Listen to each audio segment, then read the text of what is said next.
Assalamu alaikum wa rahmatullahi wa barakatuh. Welcome back to Realist Podcast in the Dunya, Three Muslims. Anho, bro, can you hear me well? Yes, sir. Assalamu alaikum. Wa alaikum assalam, bro. Look at the nur on your face, mashallah. Guys, I regret to unfortunately inform you, this is clickbait. You know, Ali, no, I'm just playing, bro. Ali, you there, bro? Yes, I'm here, but I don't know what does that say. It says imaging edge webcam. What on earth? What does that mean? Because I'm not really sure, bro. Because I usually go on through here. I don't usually have problems, but I don't know why it's saying that. Do you have a tech support guy? No, I don't. So this is very. I can join it on my phone if I'm not mistaken. But the thing, yeah, let me try again. Give me just 1 minute. Yeah, no worries, bro. I've joined before live. Take your time, inshallah. Okay, give me 1 second. Let me try it again. I don't know why it's doing that. Sure, for sure, bro. Okay. Inshallah. But anyways, aside from that, guys, how's everything going for you on a Tuesday? Hope everything is well. Anho, bro, how you doing? Alhamdulillah, bro. How about you? Alhamdulillah, bro. Doing well, alhamdulillah. Alhamdulillah. What does that say? Buzzy Bud? Is this live, dog? No, dog, this is the No. pre-recorded. It's a pre-recorded flex. We're just going back in time and addressing you. Oh, there you go. MashaAllah. Oh, sorry. You know what it was? It was I think we used our cameras before for a live appeal, and I think it was a setting. Alhamdulillah. I didn't need a tech guy. I just saw it myself. Alhamdulillah. Alhamdulillah, bro. Is it? How you doing, bro? I like the new setup. Yeah, it is. I had to wait for these neon lights, the bitter truth. Let me change the view like this, bro, so everyone can see those lights, mashallah. Oh, that's fair, mashallah. Yeah, you see, There we I go. like that. you need some fire in your life. You know what I'm saying? There we like go. that. There we go. Mashallah. Yeah. All right, guys. So with that being said, we wanted to start, 12 p.m. Standard Time, 5 p.m. Standard Time for the UK. That's 12:45 p.m. Ali Dawah Standard Time, but it's all good. We still made it. Bro, which lighting looks better? Yeah, this see. one or this one? So this one or turn it off. This one. This one, That innit? one right there. Yeah. I like this one. This one. Mm. My wife is the sound, lighting, and no joking. Alhamdulillah. Hey, may Allah bless her. May Allah bless her, bro. I mean. All right, bro. Listen, before we go right into it, man, what's going on with the marriage documentary, man? Been a year since we last spoke. Oh, you get clocked out, bro. Yeah, to be honest, it's. I realize it's such a massive production, bro. We're working with, because we turned it into a docu drama. So what that means is the things that I went through in my life, etc. Sometimes when you watch a documentary, like a plane crash, and they're like, oh yeah, this is what happened, and then they have the reenactment scene of what happened. So we've turned it into a docudrama. So there's real life footage, and then there's reenactment scenes. So because of that, obviously it's very hard with this kind of stuff, bro. I mean, on this level, this is like very, very minimal level. Yeah, you are looking from anywhere from 30 to 60,000 pounds to be spent on it. So obviously, I'm using my own money, but I'm also trying to find sponsors, because at the end of the day, it requires a lot. And we've turned it into seasons and episodes because it's so big. It can't be like, because there's so many lessons to be learned. So because of that, we've done part 1, 2, 3, and 4 will be done in a couple of months, inshallah. The reason we're doing that is because once we release it, there's not much delay for the part 2 and 3 to 4 to come out. But we're recording in 4K because that's what the production team said. What that means is when you record a discussion, so let's say I had a discussion for like 45 minutes with someone. Usually that's about 3.5, 4 gigabytes, maybe. It depends on if you're recording 1080. So because we're recording 4K raw, a 45-minute discussion is nearly 1 terabyte, meaning that's nearly 1,000 gigabyte. So just imagine I had to buy extra space, like on Google Drive, 10 terabyte. Yeah. I've got 3 8 terabyte drives, and we've got 2 teams which have some of the footage, and we have to have a backup footage. So if that gets lost, we have it. So it's massive production. So the thing is, it is coming out because I've seen it with my own eyes. I'm like, wow, that's a documentary. So I've seen it. It's there. But inshallah soon. I'm not going to give it time, because every time I give it time, something comes up. But inshallah, we're working on it. But inshallah, it is in episodes. So it'll be episode 1, and then 2, and then 3, and then 4. That'll be season 1. Then from there, we'll move on to a different chapter of my life. But yeah, inshallah, it's looking good. It's looking interesting. It's looking different. And to the Muslim scene when it comes to marriage. That there's a whole documentary dedicated to it and talking about my personal life stories, etc. And yeah, it's interesting. It's interesting, and I think a lot of lessons will be learned. A lot of lessons. I learned myself. I genuinely believe that Allah put me through all of that pain and suffering, good and bad times, but there was a happy ending. There was a literal happily ever akhirah. There was there. So it was very interesting where Allah nurtured me and it putting me through this and that and making me learn some really important life lessons, which I really want to share with people. Otherwise, I'll be honest with you, bro. It took so long. I was thinking of canceling it. I actually thought maybe Allah doesn't want it to come out. And I said, oh, Allah, if you don't want it to come out, I'll cancel it. To me, I don't care what people think. I'm not doing it for the people. I don't care. Oh, you made this way. It's not coming out. It's not coming out. I'm so sorry. I tried. But every time I was like, you know what? I don't think Allah wants this to come out. Every time someone will come, like if let's say, for example, I don't have a camera guy, argument sake, something happened. Somebody will come out of nowhere. I'll be like, oh, I'll sort that out for you. And then we'll do it. And then things will flop. And then I'll be like, nah, I don't think Allah wants it to come out. And then I'll do istikhara again. And then from nowhere, bro, boom. And we had the same issue. I found a camera guy. We found everything's on track here. And brother Jabi, may Allah bless him if he's watching this, played an important role. And then we had editing issues because you can be camera, like you can be someone who films, but editing might not be your area. Do you get what I'm trying to say? Which it can be. So then I was stuck again because we had the footage, everything done. We done our first episode of the acting scene where we got some characters. You'll find out, inshallah. And then once we done that, then I got stuck with the editor. And then I was again like, what's going on? So then I was like, oh Allah, give me a sign. And bro, my cameraman, he lives in Peckham, yeah? So I would have to try 45 minutes to 50 minutes because I have to sit there while they're editing. I have to be like, okay, take that. So that was long. It was also, he had other things to do. So I made a dua, and a brother who approached me 4 years ago, he was just saying, if you need filming, etc. He randomly comes back into my life via something else. And the guy lives 10 minutes away from my house. And he is an amazing editor, as well as my brother Jabi as well. But the guy is brilliant at editing. So when that happened, I was like, is this Allah saying, look, I want it to come out, but just wait. So I know it's like when it was seeking marriage. I don't know if you brothers are married. Are you guys married? Yeah. You're married. Alhamdulillah. You? Alhamdulillah. You married, yeah? Alhamdulillah. I was going to say, mashallah, you have to be married. You both are handsome brothers. How could you not be married? So anyway, what was I saying? I even forgot what I was saying. So the point is that, subhanAllah, oh yeah, that was what I was saying. When I was getting to know the marriage seeking process, it was very similar to the marriage documentary coming out. You might find it funny, yeah? You have these ups and downs and you're like, oh, it's not going to work out. And then things change and you lose hope. And then Allah always sends like something and keeps you going. He always says something to keep you going. So in a nutshell, to answer your question, which I turned into a big thing, but it's basically, alhamdulillah, I can see that Allah wants it to come out, inshallah, and we're in track. So I go sit with him every Thursday and Friday, and we just bang it out. So just go sit down, bang my man, what have you done? So it's going good, alhamdulillah. So inshallah soon. Once we've got all the episodes 1, 2, 3, 4 ready, then we'll release one, and then we have a little surprise for episode 2. And then from there onwards, inshallah, it will be. And there's a theme for every episode. Every episode teaches a lesson. This is what I learned from this mistake that I did. This is what I learned from here. This is what you should do. Red flags. Yeah, it's. I think it will genuinely help people into the marriage seeking process. And even if you are married, there's gems there, inshallah, that you can learn. That will, inshallah, help you. And maybe, I think, inshallah, let's see. Alhamdulillah.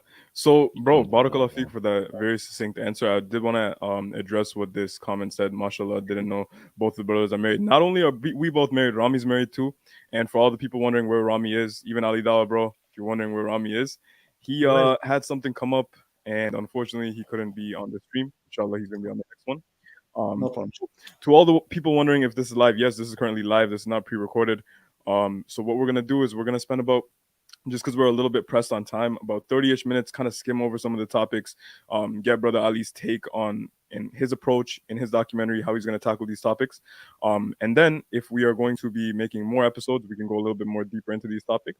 And in the end, maybe we can do like a quick Q&A for like 10, 15 minutes, inshallah. So how long will the whole thing be? We're trying to cut it off by, let's say, 5:35, 5:40 UK time. Sorry, 6:40 UK time.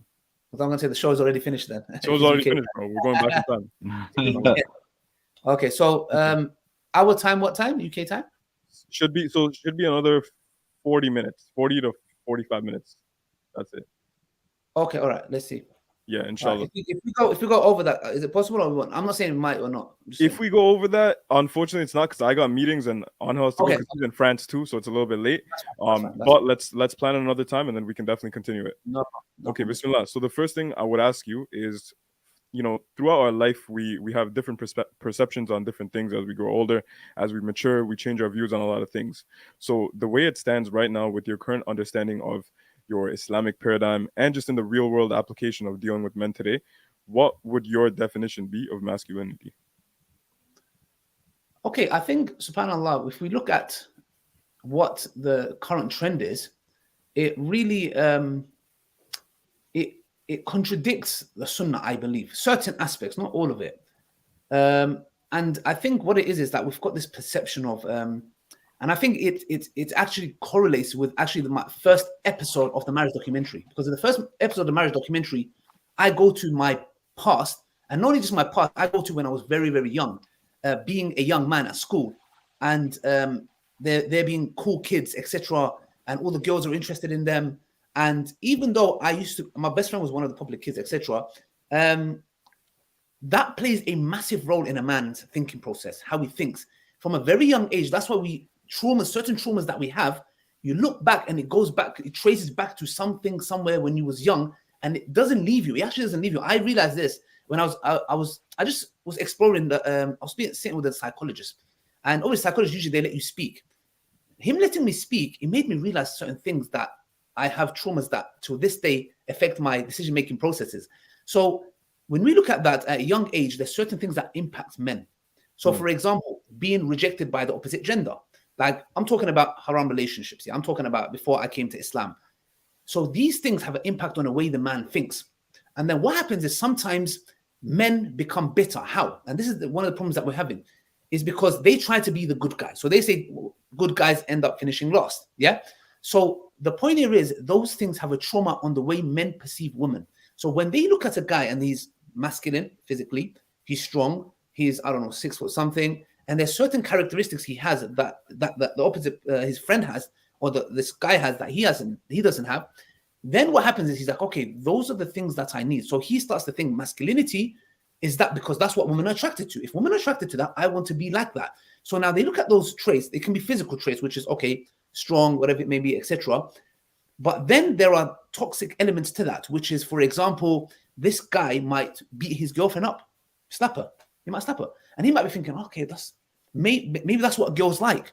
So do you see how it starts to oppose the Sunnah? And now what do men think? They think, okay, I need to move and behave in that manner and become like that because it looks like that's what girls like. And then they start pursuing this idea of being rude to girls or being a certain way. I mean, look, there is Jordan Peterson calls it the 3 dark traits that women are usually attracted to, and that's why they usually say, for example, women tend to be more prone to fall for the Stockholm syndrome, which is that you fall in love with the kidnapper. Men, you don't find that in men, you find that in women. So there's some conflation that happens when they look at this and thinking, oh, I need to be in this way or in that manner, and I have to be rough around the edges. And I'm like, not really. I don't think so. Being like, for example, I work. There's certain principles that are in my house. Yeah. Okay. And there's certain things that I look for in my wife before I married her. I have to pay for the rent. I have to pay for the shopping. Actually, we just came back from shopping. That's why I'm late. Because at the end of the day, that's the right of my wife. I have to do shopping. I told you guys I'm going to be late half an hour. Maybe I had a little nap. It went a bit overboard. Maybe that's my fault. I should have planned. It's not your guys' fault. But the thing is, the shopping had to be done. There has to be food on the table. That's my responsibility, bro. I can't tell my wife, no. That's my job. I had to go and do the shopping. So I did the shopping. There's certain things that I have to do. Electric, gas, bill. These are my responsibilities. I would say that is a part of my masculinity. I don't think that relationships would work. And this is how we talk about gender roles. If my wife was the provider, it wouldn't work. Now, what do I mean by it wouldn't work? And people use this phrase, are you insecure? What's wrong with your wife working and providing? My wife can work if she wants to, a part-time job, something for her own. For example, I can give her an allowance, which I have. If she says, you know what, I need a bit more, and I want a part-time job, okay, that's fine. You can do that. That's your money. The mahir that you have, etc., that's your money. You can do that. But in a relationship, bro, sometimes with our partners, Men are physically stronger. Women are mentally stronger. Yeah, okay. And women can sometimes slice you up with their words. Yeah, she'll say something and you're like, man, if someone punched me in the face, it wouldn't hurt that much. But the point is, sometimes these things happen. So an argument and a woman coming to her husband and saying, you know what, I pay for the bills. That is a blow to a man that no man would ever want. Coming home and you know that you don't work and your wife is the provider, and then she comes and tells you, you know what, who pays for the rent? Okay, so the thing is, to a man, that really, really hurts him. Because number one, he might be in a situation, if he's lazy, he's to blame. He deserves that. He deserves that. I'll tell him he deserves that straight, right? Yeah. However, if he can't find a job on top of that, it is a painful thing for a man. He wants to be the protector. Like Allah says in the Quran in Surah Nisa verse 34, men are the maintainers and protectors. That's our duty. We love doing that. If I'm on a road and some guy's trying to get rude to my wife, I'm not going to know, hey, darling, go sort it out and let me know when you're done. I will do that and I want to do it. Do you get what I'm trying to say? And a woman feels what with her nature? She wants to be protected. She wants to be loved. She wants to be provided for. Do you get what I'm trying to say? I understand the dynamics have changed a bit. Sisters might say, well, that's not, I understand. But I'm saying generally, being masculine doesn't mean that. And just to touch up on this, if, for example, I come home and I'm tired, yes, obviously, may Allah bless my wife. She does the best food. And I'm not just saying this. I mean, lasagna, cakes, mashallah, she goes in. Yeah, so I'm very, very happy. I come home just looking forward to her food, alhamdulillah. So sometimes, you know what, I might say, you know what, she's working on, she's looking after the kids, etc. You know what, I'll hoover the house. No problem. But obviously, it's at my discretion. If I'm really tired and I come back from work, you know, my wife is understanding. But does that mean now I'm emasculated if I come and I do the hoover, for example, let's say argument's sake, and argument's sake, Mohammed Hijab sees me in the window and he goes, Ali Dawah doing the hoovering? No, because even Hijab himself, we can help our wives. But the perception that we have today is as if the masculine man comes home and knocks the door, bang, bang, bang. Where's my food? Bro, get out of here, man. This is not the attitude. This is not from the Sunnah. And we know the Prophet Muhammad, peace be upon him, he helped. He was a man involved in his house, bro. He would do certain things. So are we going to judge masculinity via the Sunnah? Or are we going to judge masculinity via Andrew Tate? Because if we're going to do that, we're going to look at Abdullah bin Masud, who was climbing a tree, and his legs were seen. And some of the companions laughed. He said, look how skinny his legs are. What did the Prophet say? He said, if you knew in the sight of Allah subhanahu wa ta'ala, his legs weigh more than Mount Uhud, or as much as Mount Uhud. So now, for a person who follows Andrew Tate, when he looks at Abdullah bin Masud, radiallahu anh, he's going to say, A'udhu billah, this man is not a real man. That's what they'll say. Do you get what I'm trying to say? So where do we measure it from? And I believe the Sunnah is the perfect combination of how a real man should be and what real masculinity is about, in a nutshell. You know what that reminds me of? It reminds me of the thing where when the Prophet Muhammad sallallahu alaihi wasallam, he would ask, I think he had asked his wife Aisha, is it radiallahu anha, right? Or radiallahu anhu? Anha. Which one is it that you Anha. say for women? Anha. Okay, jazakallah, bro. Oh, yeah. So he asked Aisha radiallahu anha, and he asked like for food, and she's like, no, there's no food. So instead of getting upset, he would actually fast. Like, okay, no problem. Like, here, you know, and it's like, you don't see that today. You don't see that today. People, you have the brothers out here getting upset, and then outside of Islam too, you have men who just expect their women to just be doing this, and this. When it's like, look, I get it. There should be certain things that you guys should talk about, and there should be like, okay, well, here, let's make it this way. But to fully expect this 100% of the time from the woman, like, bro, the woman's a human too. True. The woman's a human too. True, Aki. May Allah bless you, barakallahu feek. But, by the way, Aki, can I just get last time your names? I got some names. Your name is Aki, sorry. Anghel. But just call me Aki, bro. It doesn't matter. Aki. Okay. Now, come on. Anghel, yeah? Is that correct? Yeah. By the way, my real name is Erdi. Eldi. Erdi, yeah. Eldi. Call me Ali. Okay, mashallah, bro. That's my real name. Yeah. The point that you mentioned is very interesting, very true. However, bro, I think we need to, when we look at the dynamics between the Prophet ﷺ and his wives, what kind of a man was he and what kind of a woman was the Prophet's wives? Very important. Now, if I come home and my wife says there's no food, I'm not going to be like, what? Do you get what I'm trying to say? We need to look at the dynamics of it firstly. Because now, if I'm coming home to a rebellious woman, And a woman who's rebellious, and I'm coming home, and she doesn't care that I like about me being fed. She does not care. I'm going out to provide and work. The least I would expect is that some kind of food is there. Now, when the Prophet ﷺ comes back and Aisha says that, she knows who Aisha is. She knows his wife. She knows that when she says there's no food, it's not of maliciousness. It's not because of something else. It's because when you know, Akilo, we are friends and we have partners. When our partner comes, like if I come home and my wife says there's no food, I know my wife. I know, may Allah bless her, what kind of an amazing woman she is to me. I know she's not saying no food for you. She's basically saying, and if she says there is no food, what would I assume? I know my wife. You know what? Must be a tiring day. Number 2, maybe she forgot. Number 3, maybe she overslept. I give those good assumptions. Why? Because of who she is. Now, if you are married to somebody and you know what kind of a person she is, and she's a kind of rebellious, toxic person, let's say, argument's sake, yeah?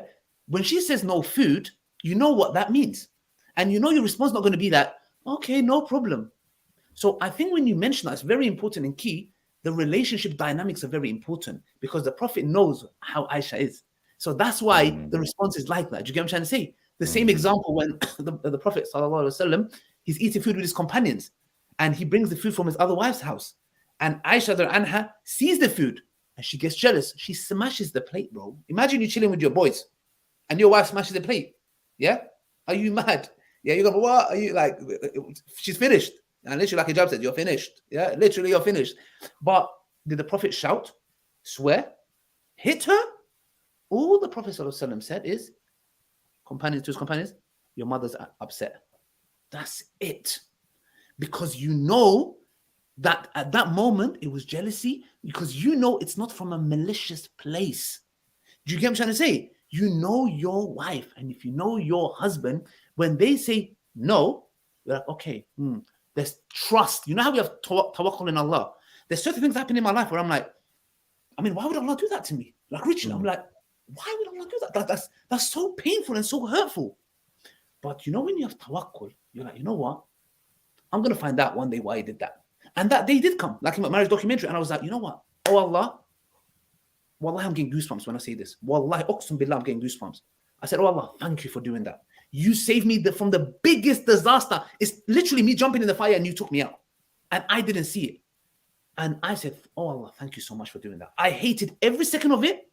I even became a little rebellious. Forgive me. And wallahi, this is why it's so important, tawakkul. Having trust with your Lord, but also having trust with your friends. If your friend in a fight comes and does something berserk, like, I don't know, grabs you and takes you, and if you, what are you doing, bro? Like, and then you're like, bro, you know that guy had a knife. And you're like, okay. But if you know your friend, you'll be like, you know what? There's a reason he's doing this. So I think the dynamics are very important between relationships to understand, okay, why is she saying that? So I think just to add on that, sorry to go on a bit, sorry. No, you're good, bro. So with that being said, I have a question. Right? When is the Because marriage is the dynamic, what happened, bro? I said, are you going to ask me when the marriage documentary is coming out again? No, you already answered that, bro. You already answered that. Alhamdulillah. But I'm saying, if we're talking about the dynamics here, the dynamics are so important, then why is it that there are so many brothers out here getting the dynamics so twisted and they're so diluted? They're not really here. They're not basing like everything in the perception, everything in reality. They have this like this almost this like la la land. Like they have this like thing in their head. It's like, no, this is what it's supposed to be. And what they're experiencing is it might be completely out of tune with what they're thinking in their head, but it's like, no, it has to be this way. So what do you think, in your opinion, why there's so many brothers that do think this way, that aren't actually in reality? They're kind of delusional, for lack of better words. So can you give me something specific? Like when you mean that, when you say specifically brothers, what do you mean by that? So, okay, you said the dynamic, and you gave the example of the Prophet Muhammad sallallahu alaihi wasallam and the Aisha, his wife, radiallahu anha.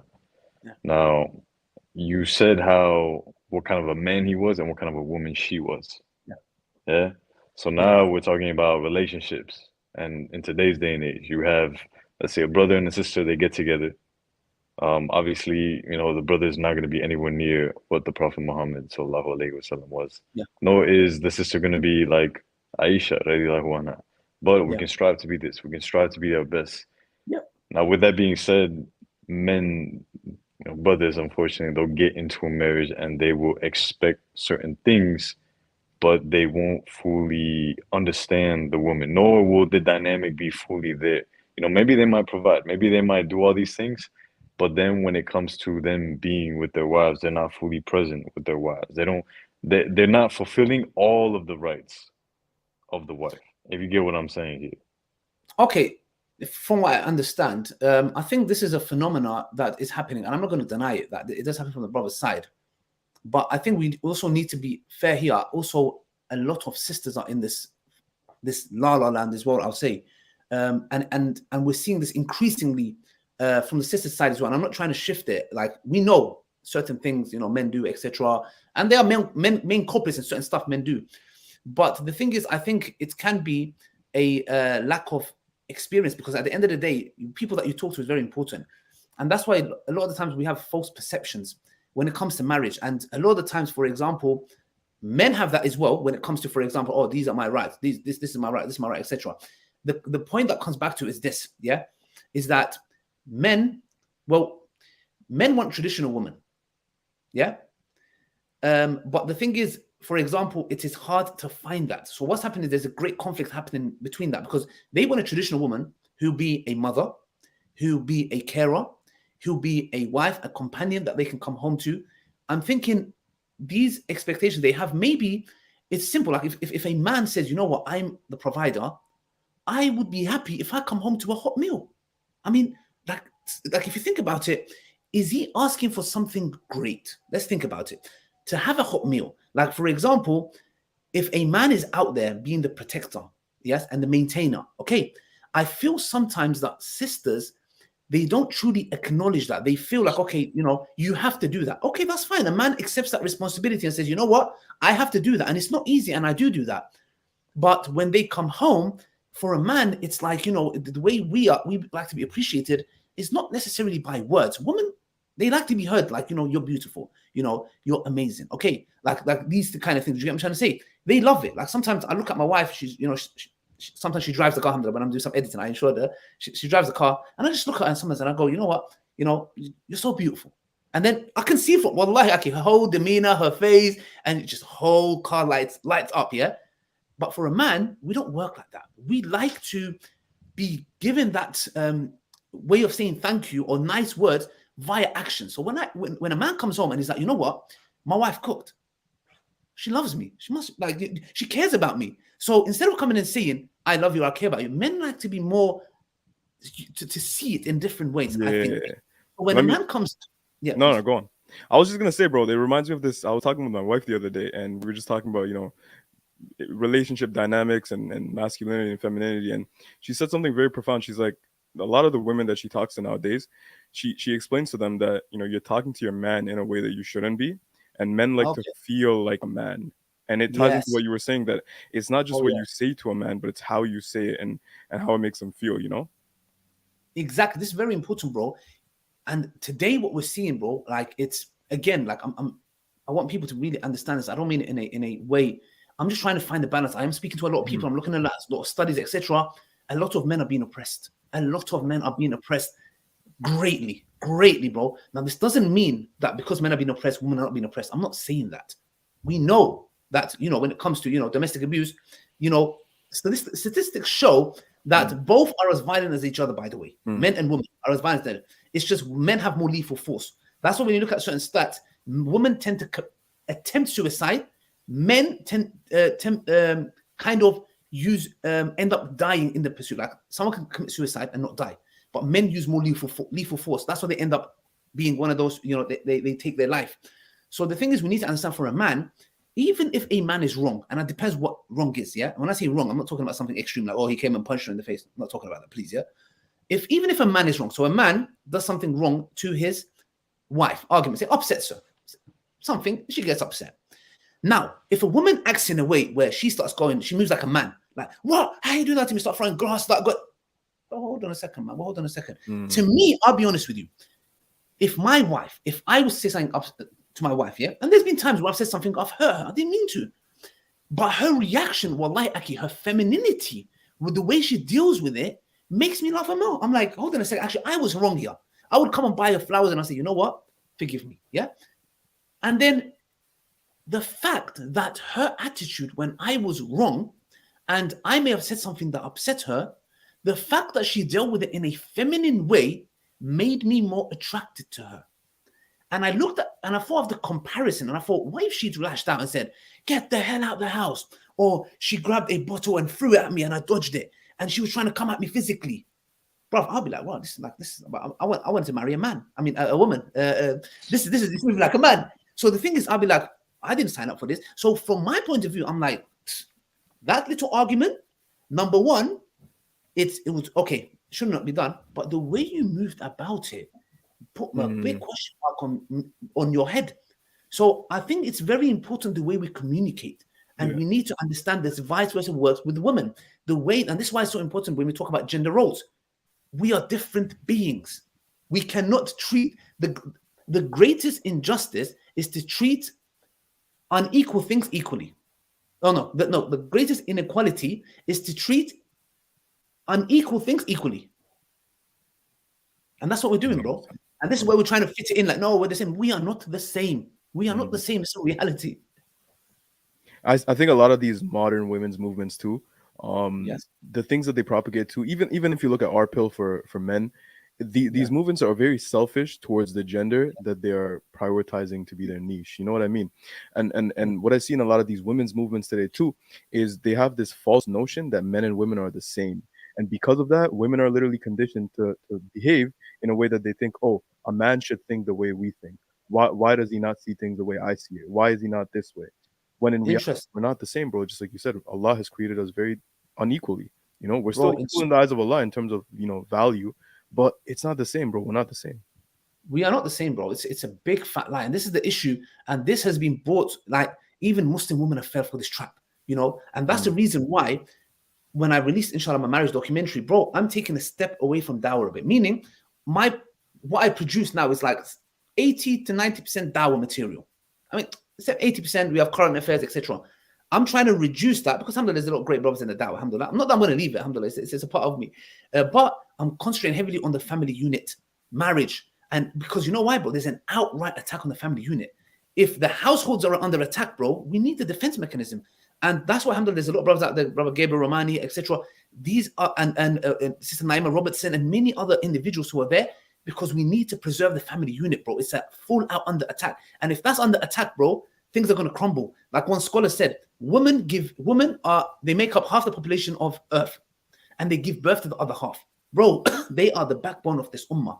We need them. We need our sisters. We need our sisters to be on point. Also, our brothers as well. But sisters they're the ones who nurture the next generation, bro. So we need to dedicate our time. And I'm personally, bro, I'm taking that time to pursue to whatever I've got, my life is left to pursue to do that, bro. Because I know how important it is to have a good partner. And in the documentary, I mentioned that, bro. Marrying the wrong person can kill you. Let me tell you something. It can kill you slowly. Not instantly. Instantly is at least okay, it happened. It will kill you slowly. Trust me. So the thing is here, it's very important for us to understand that. And that's the reason why when it comes to, let's just touch upon an issue, when it comes to the issue of polygamy, is that, and me and Mohammed Hijab done a video, the reason why women, for example, when it comes to this very hurtful thing, it's very hurtful, obviously, for your husband to go get married again, etc. But the point is this, women look at it from this point of view. They say the following, because we know women are monogamous by nature. They want one king, one man. Simple as that. That's in their blood. Yeah, obviously there's exceptions to the rule, but exceptions don't make the rule. So now the thing is, they are monogamous by nature, and that's what they are looking for. So when they love a man, they're thinking in their head, I love him. And if I ever was to fall out of love with him, I would end the relationship and move on with someone else. Correct? Okay. Now, what they're doing is this is the difference between men and women. They look at you when their husband gets a second wife. What's going through their head? If I was to do that, I would only do it once I've fallen out of love with my husband. Correct. Therefore, he doesn't love me anymore. That's the reason why he wants a second wife.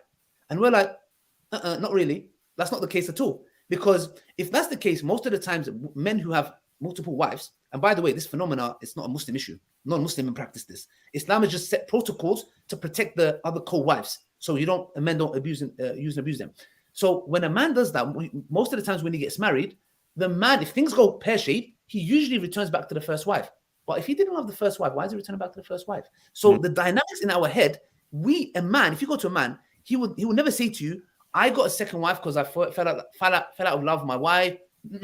I have no problem with my wife. I love her to bits. She is the most amazing woman. It has nothing to do with that. But do you see how a woman looks at it? She's looking from her point of view. That is just one aspect of how we are different. Bro, I've had so many discussions with men too. It's the way a lot of sisters move is they project how their worldview and their frame of perspective into how a man thinks, and they think that the niyyah or the intention is why they would have done it. And there's so many things I can talk about too. But my next question to you is, what do you say to these types of women that are kind of like, okay, you know what? If you're saying that if you're gonna provide, you're gonna protect, then I'm gonna, you want me to make food and all this type of stuff. You want me to cook, you want me to clean, whatever. But what about the women that say, okay, you know what? I would rather want you to do some of the household stuff and I'm gonna work too. Like we'll go 50-50 on everything. I'm gonna die on that hill. What do you say to those types of women? Okay, no problem. This is once again, I think it would come from a place of being maybe disingenuous. Because let's be honest, there was a study done. I actually got the book here. Yeah. I won't show the cover because it's schoolgirls, but it's still, it's James Tooley, yeah. Okay, it's called The Miseducational Woman, yeah. So there you go. Read this book. Very interesting. I was reading it today as well, yeah. There was a study done over 30 years, from the 1970s, I think to 2000, something along those lines. They asked questions in America and UK to 100,000 participants. They found out that people are less happier, specifically women. And when you read it, bro, you know what it says? Women, a lot of women do not want to, bro. They do not want to work. They don't want to work. They want to be, they say, we would prefer to be at home. So for somebody to say that, I would say it stems from a little argument that happened with a husband, and I'm trying to prove a point. Yeah, I'll go work. And okay, no problem. You go work. But the thing is, what's going to happen is there's going to be a couple of issues. Because at the end of the day, in a man's nature, he wants to be the protector and provider. When he comes and says to you, he would appreciate, and I think it's important for us brothers to deliver our message in a good way. One thing, Andrew Tate speaks a lot of facts. There's a lot of things I disagree with him. He speaks some facts, but I believe him and his delivery is terrible. Sheikh Albani said, the truth is hard for people. Don't make it harder with your bad manners. It's already hard. Don't make it hard with your bad manners, bro. So the thing is, Andrew Tate, his delivery was rubbish. The way he would refer to women, etc. Even, I'll be honest, if I was a woman and he was speaking facts, I'll tell him, I'm not taking anything you say. Everything you say, I'll throw it in the wall. Well, come on, what kind of delivery is that, bro? It's referring to me as a HOE, and I'll get the hell out of you. I'm not going to take nothing you say. So his delivery is rubbish. So as men, we need to, our speech delivery has to be very, very important, because women are emotional beings. Okay, I don't care if there's any feminists getting here. No, we're not. Yes, you are. There's studies that show it. So the thing is here, if a husband says to his wife, I prefer just a cook meal. If I can come home from work, a long out meal, I would like some respect. And also the man is the head of the house. This is mentioned in the Bible. And we know in the Quran and the Sunnah, yes, the man there has to be one leader in the house. Simple as that. Now, me being a leader in my house doesn't undermine nothing. Actually, my wife sometimes says to me, I like the fact that you say, you know what, today we're going to go and do this is plan the whole day. Now, if my wife comes and says, Ali, instead of going here, should we go here? I'll go, actually, no, yeah, let's go there. I'm not going to go, shut up. How dare you say that? I'm the leader. How dare you? Let me get my stick and beat you. It's nonsense, bro. Come on. If a man conveys what he wants, some basic standard things, for you to then turn around and say, oh, if you expect that, then I'm going to go work. This is kind of rebellion, because what did he ask you? If he asked you in a polite manner, simple things that he likes, and now you're like, well, if that's the case, I'm going to work. Why do you need to mention that? Because he has no problem working. Okay. When a man comes and says, you know what? I've worked long hours and, I've come home. There's no food. I would have appreciated. If the woman then starts saying, oh, this, that, oh, let me go and work. I think what she's trying to say is the following. Are you telling me, maybe it's the delivery of the brother, man, maybe of the husband. It's maybe to her, it comes as if he's complaining about working. So she's saying, well, if that's the case, then I'll work. It might be that. Let's be understandable here, yeah?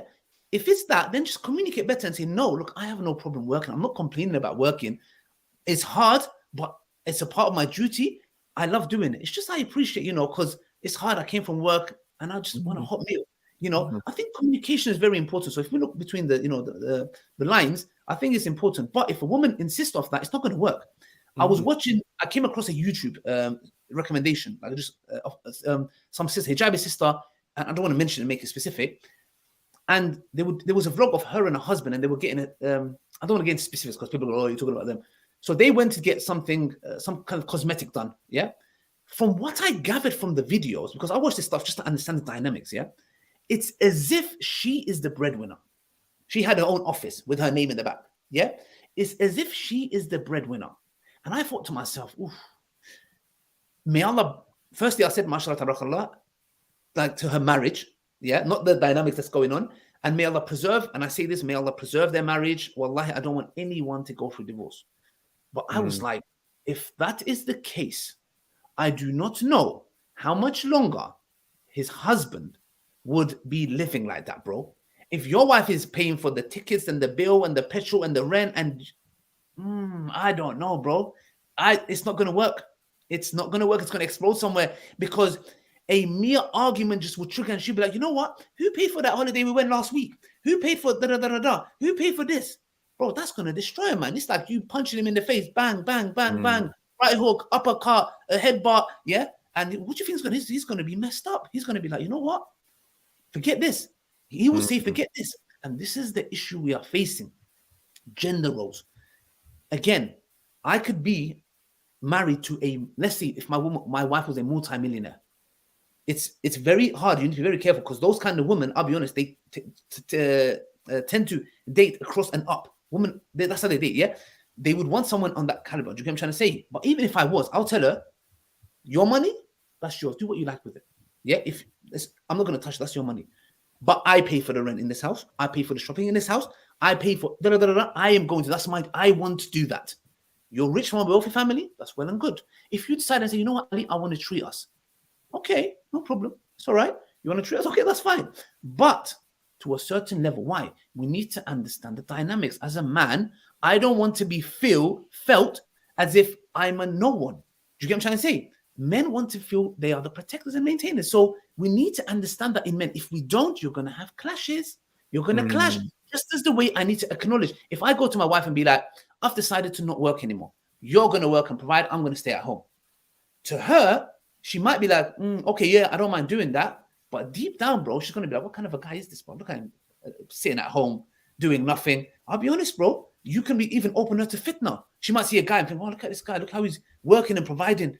Bro, women are wired in a certain way.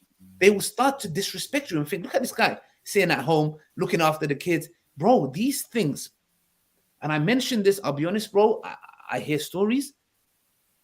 These things even lead to disloyalty, bro. And sometimes I blame the men.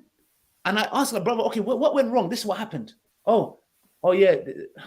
I don't want to get into specifics. I don't want anyone. Like, what I'm saying is, though, that when I look at these things, bro, sometimes I blame a man. I go, bro, it's your fault. The way you've been moving and acting, that's the reason she went and maybe did that. And I'm not trying to say, because I know sometimes females don't like accountability and blame it, but sometimes it's a man's fault. Bro, there's certain boundaries, there's certain things you need to make clear. If you don't make that, things will turn a bit pear-shaped. This brings me to one of the comments that I wanted to put up here. Sister Khadija wrote, "My dad has 3 wives. He lives in Somalia. He's poor. I don't know how he did it, but that's the case. He's a good husband to my mom. That's all that matters. Well, others too." Now, I wanted to touch on this too because, alhamdulillah, it seems like she has it the way it should. But Netflix, the media, they always hyperimpose these rare anomalies where it's like a man is not just. And then it's like the girl's like, oh, this is how my dad was. He never gave me time. He gave the other co-wife more time. And then they'll like really blow that out of proportion, like Netflix and the media, to make it look like poly doesn't work. When in reality, the way Allah has ordained it to work, if we really try to stick to the sunnah and to the deen, then it's phenomenal, bro.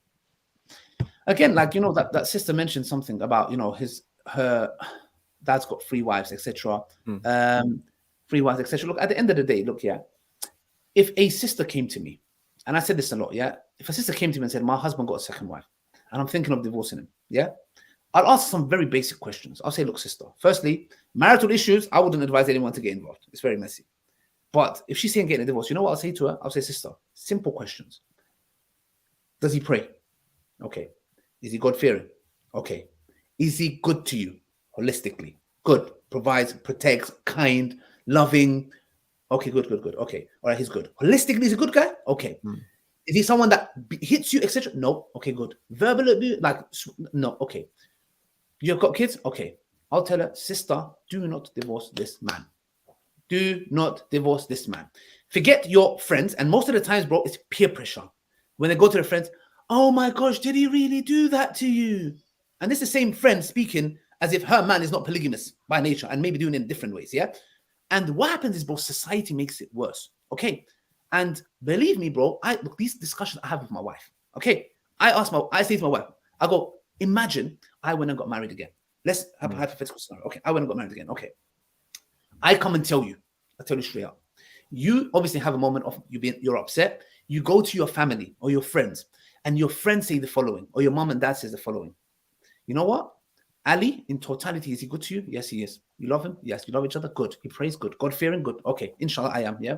And all these factors. Okay. You know what? Be patient. He's a good guy. Etc. I asked her specifically. I said, how would that help your decision-making process?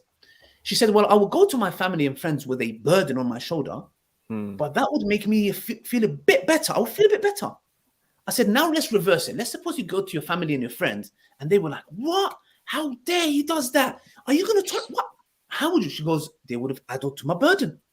And I was like, that's very interesting. You know, Aki, our social surroundings and people around us have a massive impact on us. A massive impact, bro. If you have bad in-laws, yeah, bro, they can destroy your marriage. They can destroy your marriage, bro. Simple words of advice can finish your marriage off.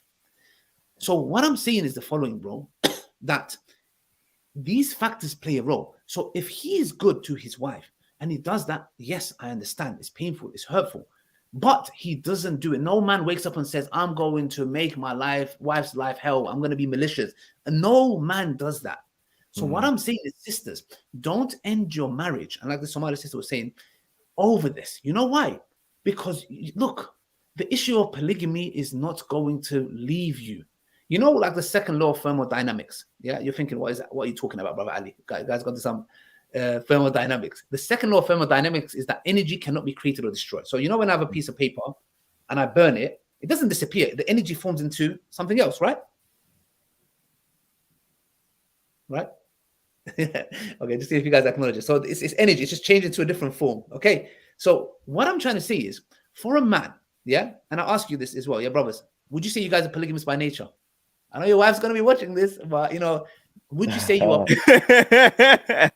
I mean, I think honestly, I think it's just hardwired into men. Yeah, it's literally it's an. We can choose. We could choose not to be, but it's hardwired into We us. could choose not to be, but it's an innate proclivity, and it's our nature, bro. What do you mean by you can choose not to be? What do you mean by that? You can make the decision to stay monogamous. It's a decision. No. But is it a decision you would like or not like? That's I want to get brothers in trouble. That's I don't want to dependent. get Yeah, brothers that's in trouble, dependent. Bro, we are polygamous by nature. We are polygamous by nature, bro. If we had the option, if I ask you a question, you don't need to answer. If I ask you a question that if your wives were totally okay, bro, zero consequences, zero, minus 10, yeah, nothing. You guys will go get second wives all day, every day. And I can see this brother with the hat. Like, Hold on. Let me just say one thing. Bro, don't rope me into this. Oh, listen, bro. I think this is legit. This is legit, though. I think it's legit because if you put the scenario, now you gotta like ask the question. Okay, are you good financially? Can you handle it mentally? Because, bro, like you know how much a woman takes up.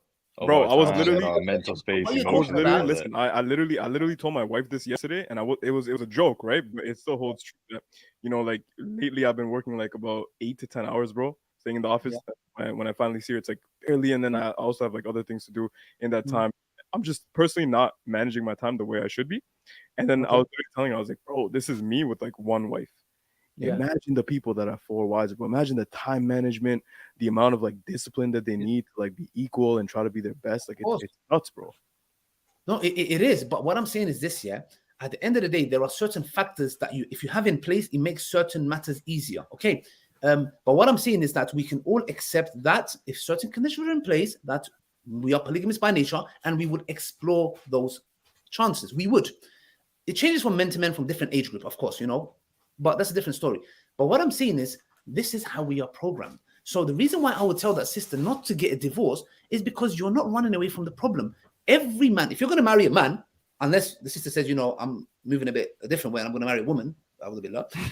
But if you're going to marry a man, the problem is still there. It's going to come in a different form. It's either he's going to do it in a hidden way, etc. So what I'm saying is to the sister, I would say, don't divorce him. Stay with him. He's a good man in totality, and be patient with it. Now, Islam is giving you. We're not Jews. Judaism. In Judaism, you can't get it. It's called a get.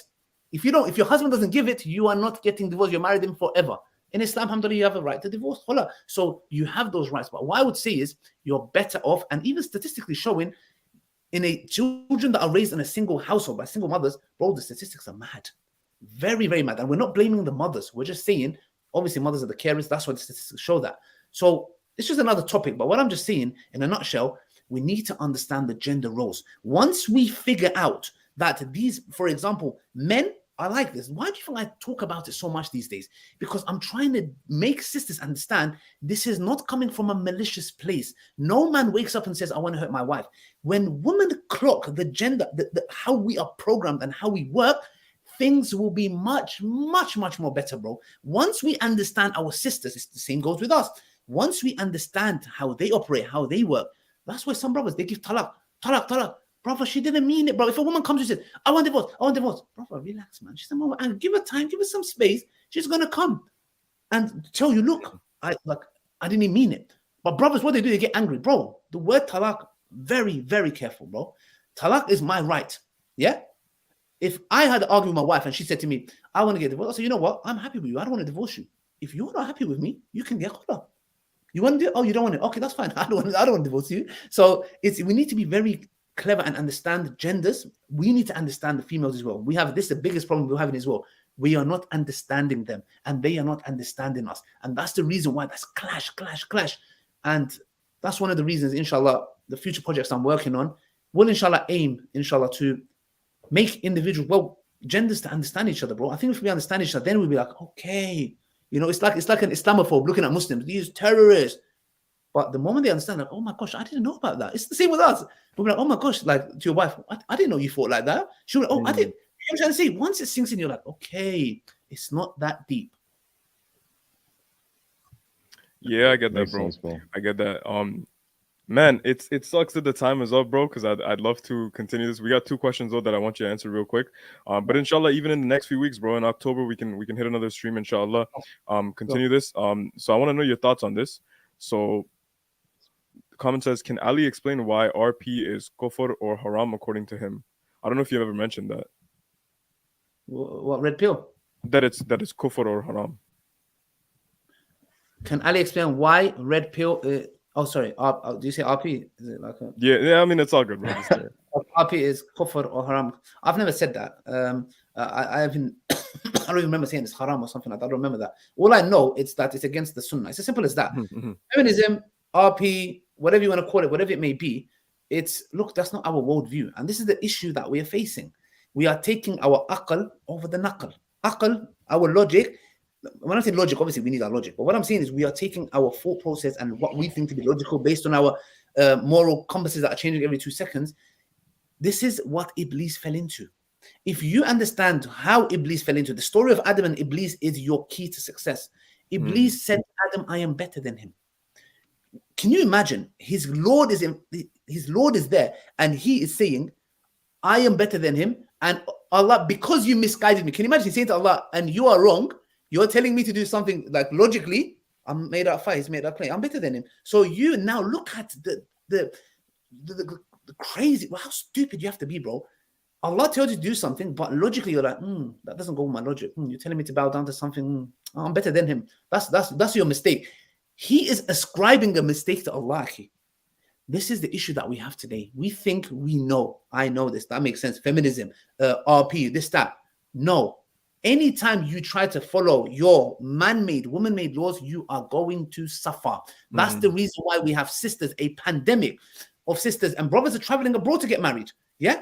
There's no traditional woman left there saying, and same with our sister, I see it. Sisters who are reaching their 30s, career women, career ladies, yeah? Regretful, less chances of having a child, less chance of finding somebody. Their standards are dropping. And what was it? Career. A man doesn't care about a career. If my wife was a dustbin collector, and if I saw her, wallahi, I'll have no problem marrying her. I have no problem. I don't care career, bro. I don't care what she does. For a woman, and it goes back to what? They look at us, how they perceive us, they think we perceive them. They think, oh, let me go to career and this stuff. I don't care about your career.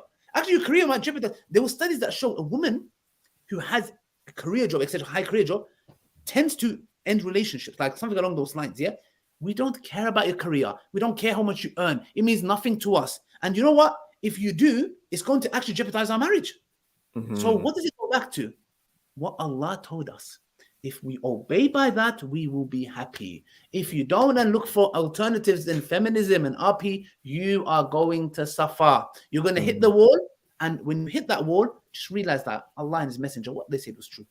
Boom. You heard it here first. I mean, last question from Miracle, right? What if the wife fears that she'll be undutiful in marriage due to the man having another wife out of envy and jealousy and doesn't want to disobey Allah? To be honest, look, at the end of the day, look, like I said, Islam has given a right to divorce. If a woman feels that she's going to be, and look, at the end of the day, look, there was, Mohammed Hijab was telling me this. I don't know who, I don't think it was Ibn Hajar Asqalani. I can't remember. He said one of the scholars, when the Prophet's wives got angry and upset with him, yeah?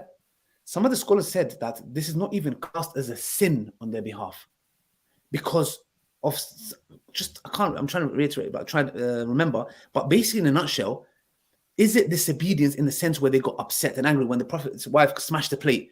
Was that a sin? What was that? So some scholars have a discussion on this. So we cannot say per se if a man has a second wife, he comes home, his wife hasn't cooked, etc. There's certain things that he's gonna have to put up with. If he's gone and done that, there's certain things, bro. It doesn't work like that. If you are not ready to deal with what's gonna come after, don't get involved. Simple as that. But this doesn't mean a wife now goes on purpose and causes a dhulm and takes the kids away. No. That's a whole different oppression. To taking the kids away and threatening and this, that, etc. You are oppressing, and it's in the sight of Allah, you're in trouble. However, if you have moments where you're angry, upset, crying, shouting, etc., a man has to put up with it. He has to put up with it. He needs to understand her emotions. He needs to put up with it. If he can't, don't get involved in it. But sisters doesn't mean that you cross the boundaries and you start doing some real mad stuff. That's what I would say personally. Subhanallah. Solid, man. I know, bro. You got anything else to say before we wrap this up? Man, there's a question I want to ask, but I'm gonna leave it for the next one, man. Because if not, this thing gonna. You know what? Why don't you ask it? We answer it on the next one. Okay, Bismillah. Okay, Bismillah. So you know how we were talking about all this stuff, and you were mentioning polygamy and how it's men's nature and all this. I heard this counter argument by many sisters and also many brothers as well. And I've thought about it myself. I like to reflect on these things and just kind of like just ponder, see like what comes up and ask. But you have the example of the Prophet Muhammad sallallahu alaihi wasallam. Before he was polygamous, he was monogamous, and he had Khadija radiallahu anha. Yeah. And the argument that's being made many times is like, oh well, if you have like a woman like Khadija radiallahu anha, then there's no need. So it's like in your research, because I'm sure you've looked into it as well, and like you probably talked about it, like what has come up for this? Because I'm sure many people out there are interested in that. But again, we can leave this for the next one because no, we gotta leave it, bro. Like, assuming it's the next show, I'll be answering it. Yeah, inshallah. Yeah, bro, Ali, when are you free next? You free next week? Yeah, I should be. We could do if you're free, same time, same place, same link. Yeah. Inshallah, guys. Let me confirm. I should be though. I should be. Yeah, and let us know what you guys think in the description or in the comments. You know, let us know what you guys thought about the stream. If you want, you know, anything else specifically answered or not. Maybe next time we'll plan it in a way where I'll leave like an hour extra after the end time, just so you know anything happens, we can go a little bit over time, inshallah, and Rami can be there too. And brother Ali, it was a Inshallah. pleasure having you. May Allah bless you for your work and your time, and put barakah in your work. And when the marriage documentary comes through, give us like a pre-screening, all right? We'll give you our thoughts, inshallah. I'll send you the trailer. Yeah, sounds good though. All right. Assalamu alaikum.